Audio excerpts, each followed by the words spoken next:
আসসালামু আলাইকুম সুধী দর্শকবৃন্দ, আপনারা যারা জাগো জনতা এবং নীরব জনতা দেখছেন তাদেরকে সকলকে আমি মোহাম্মদ শহীদুল ইসলাম আজিম জানাচ্ছি রমজানের শুভেচ্ছা এবং সেই সাথে সালাম। আসসালামু আলাইকুম।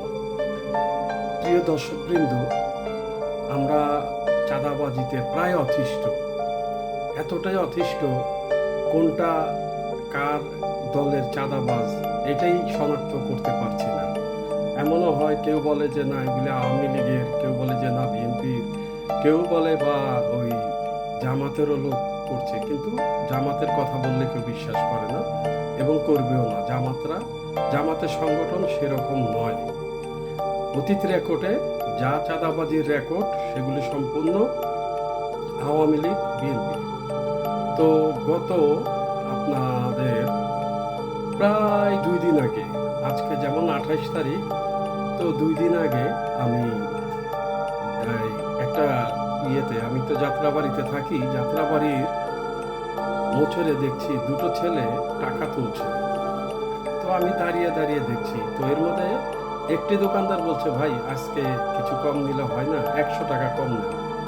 বলে না, না দিলে দোকান নিয়ে ফোট, নাহলে মাল সামানা উড়ায় ফালায় দিব বাইরে রাস্তার উপরে। তো যখন এই কথাটা বলার পরে আমি আমারই কষ্ট লাগে, আমিও তো এই দেশের মানুষ। তারপরে আমার যে কোনো ভাবে হোক, বর্তমান প্রাইম মিনিস্টার তারেক রহমান সাহেব বর্তমান 2026-এর ইলেকশনে জয়ী হয়ে তিনি নির্বাচিত হয়েছেন।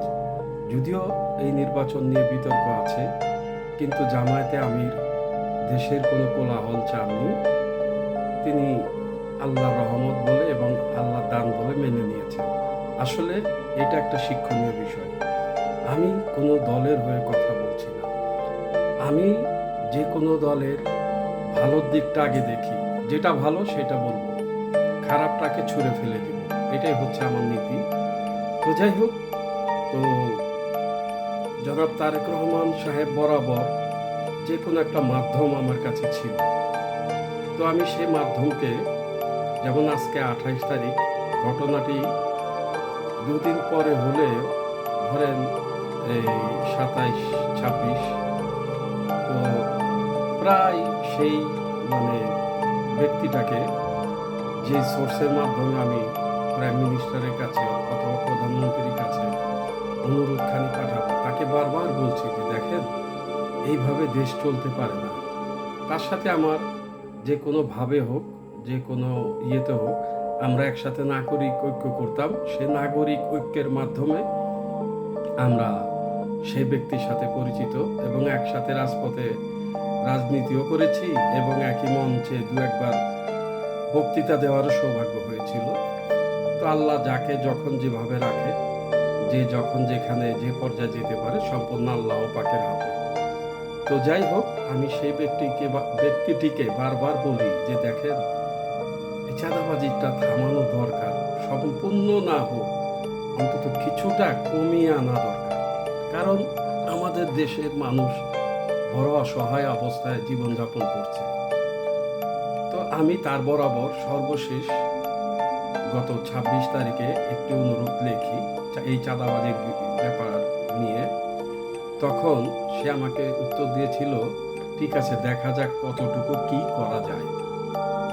তো আল্লাহর রহমতে, আমি জানি না এটা আমার অথবা তার, এটা আল্লাহর রহমতে আজ 27শে ফেব্রুয়ারি, হ্যাঁ আজ 27শে ফেব্রুয়ারি, জনাব তারেক রহমান সাহেব বাংলাদেশের প্রধানমন্ত্রী, তিনি সরাসরি বলে দিয়েছে 2 মাসের মধ্যে সারা দেশের সকল চাঁদাবাজি চিরতরের জন্য বন্ধ করতে হবে।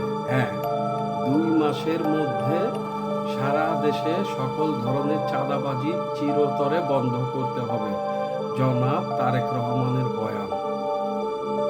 এতদিন তিনি কিছুই বলেননি, অথচ তাহার মন্ত্রিসভায় 2-1 জন চাঁদাকে বৈধ বলেছিলেন।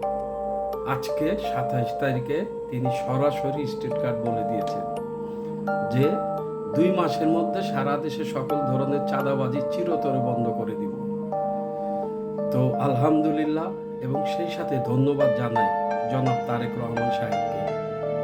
আপনি এখন দেশের কর্তা, এখন আপনার হাতে দেশের সবকিছু নির্ভর করে। দয়া করে আপনি আমাদেরকে অন্তত শান্তিতে যেন দুটো ডাল ভাত খাওয়ানোর মালিক উপর আল্লাহ, কিন্তু উসিলা হয়ে আপনি অবশ্যই চেষ্টা করবেন এই দুষ্কৃতকারীরা যেন খুব বেশি সুযোগ না পায়। একেবারে চাঁদাবাজি কখনোই বন্ধ করা সম্ভব নয়, এটা আমরা সকলে জানি, কিন্তু সাধ্যের বাইরে গেলে জনগণ ফুঁসে উঠবে। আর আমার দ্বিতীয় কথাটি হচ্ছে, ইয়াবাবদিকে মুক্তি করা, মানে তাকে মামলা হইতে অব্যাহতি দিয়ে মুক্তি দিয়েছে। তো ইয়াবাবদির মতো একজন ইয়াবা সম্রাট তিনি মুক্তি পেয়ে গেলেন, এটা কিভাবে সম্ভব আমি বুঝি না আসলে। মানে এই সামান্য চুরির দায়ে যাবজ্জীবন জেল খাটছে, অথচ প্রমাণ সহ এবং সব কিছু স্ট্রেট দেখা যাচ্ছে সে অপরাধী, এবং তার দ্বারা বাংলাদেশের যুব সমাজ নষ্ট হচ্ছে। এবং এমনও কথা শোনা গিয়েছে অতীতে তিনি আমাদের যে আমরা যদিও বলতাম কাউয়া জনাব ওবায়দুল কাদের সাহেবের গাড়িতে করে ইয়াবা পাচার করতেন যেন কখনো চেকিং না হয়। এত বড় দুর্দৃশ্য একজন ইয়াবা সম্রাট, ইয়াবা বদি, তাকে ছেড়ে দিলেন। যুব সমাজের কথা একবার চিন্তা করলেন না? যিনি এই মামলার দায়িত্বে ছিলেন, আমি বুঝি না সে কোন গ্রাউন্ডে তাকে মামলা থেকে খালাস দিলেন। এটা কোনো প্রকার এই দেশের ভালো লক্ষণ নয়। সব কিছু কেন জানি না এলোমেলো মনে হচ্ছে। যেমন কিছুদিন আগে নরসিংদীতে সর্বশেষ যে ঘটনাটি ঘটল, একজন মহিলাকে নূরা নামের এক ব্যক্তি একজন মহিলাকে মানে তার কিছু সাঙ্গপাঙ্গ নিয়ে জোরপূর্বক ধর্ষণ করে। নূরা ব্যক্তিটি ধর্ষণ করে। ঘটনাটি ঘটেছে নরসিংদীতে। তো নরসিংদীতে যখন এই ঘটনাটি ঘটে, মহিলাটিকে নূরা নামের ব্যক্তিটি ধর্ষণ করে। মহিলাটি সহ্য করতে না পেরে 15 দিন পরে ওই এলাকারই নরসিংদীর মাধবদীর কমিশনার আহমেদ আলী দেওয়ানকে বিচার দেন। হ্যাঁ, নরসিংদীর মাধবদীর কমিশনার আহমেদ আলী দেওয়ানকে বিচার দেন। দুঃখিত, নামটি আমি বারবার উল্লেখ করছি। আহমেদ আলী দেওয়ানকে বিচার দেন ওই মহিলা, যিনি নূরা নামে ওই ব্যক্তির কাছে ধর্ষণের শিকার হয়েছেন তার বাহিনী দ্বারা। সেই মহিলাটি নরসিংদী মাধবদীর কমিশনার আহমেদ আলী দেওয়ানকে বিচার দিয়েছিল। সেখানে কি হয়েছে জানেন? আশ্চর্য লাগে। বাবার কাছে বিচার দিয়েছে আহমেদ আলী দেওয়ানকে, তাকে উল্টো জোরপূর্বক ধর্ষণ করেছে আহমেদ আলী দেওয়ানের ছেলে। হ্যাঁ, আহমেদ আলী দেওয়ানের ছেলে। তো এই যে ইমরান দেওয়ান, আহমেদ আলী দেওয়ানের ছেলে ইমরান দেওয়ান, তিনি ধর্ষণ করে তাকে হত্যা করে লাশ গুম করেছে। পরে সেই গুমের লাশটি পাওয়া গিয়েছে। এখন আমার প্রশ্ন, এই যে নারীবাদীরা এত কিছু হলে রাস্তায় লাফ দিয়ে নেমে যান, যখন মহিলারা ভোট চাইতে গিয়ে তলপেটে লাথি খেয়েছিল, এবং এই যে বর্তমান যে মহিলাটির ঘটনা বললাম, সর্বশেষ ইমরান দেওয়ান তাকে ধর্ষণও করলো, হত্যা করে মেরে ফেললো। তো এখন নারীবাদীরা কোথায়? এই না তারা কিছু হলেই রাস্তায় নেমে যায় নারীবাদী সেই মহিলারা। আমরা কোথায় আছি? আমরা কোথায় আছি? তো আমার দুঃখ লাগে, আমরা কোথায় যাব, কার কাছে যাব, সবকিছু এলোমেলো। হ্যাঁ, সবকিছু এলোমেলো। যে টাইটেলে লিখলাম সবকিছু এলোমেলো, কি করব আমরা?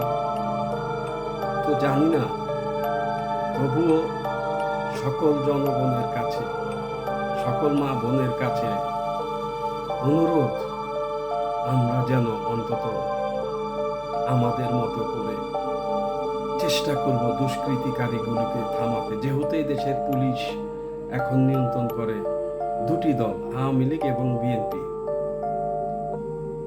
আর জামাত নিয়ন্ত্রণ করে না? হ্যাঁ করে।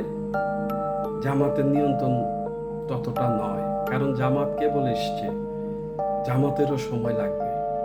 কিন্তু যে পরিমাণ আওয়ামী লীগ প্রীতি পুলিশ, আর্মি, বিডিআর, র্যাব এবং অফিসার, সচিব, তার অর্ধেক হয়তো বিএনপি হয়েছে, কিন্তু ওই 10 ভাগ জামাতের লোকজন দিয়ে পারবে না।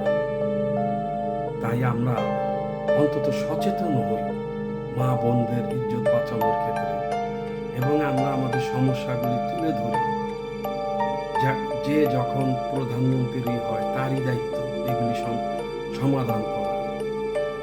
তো আজকের মতো এখান থেকে আমি বিদায় নিই। জাগো জনতা, নীরব জনতা থেকে। যদি আমার কোনো ভুল কিছু হয়ে থাকে, বলে থাকি,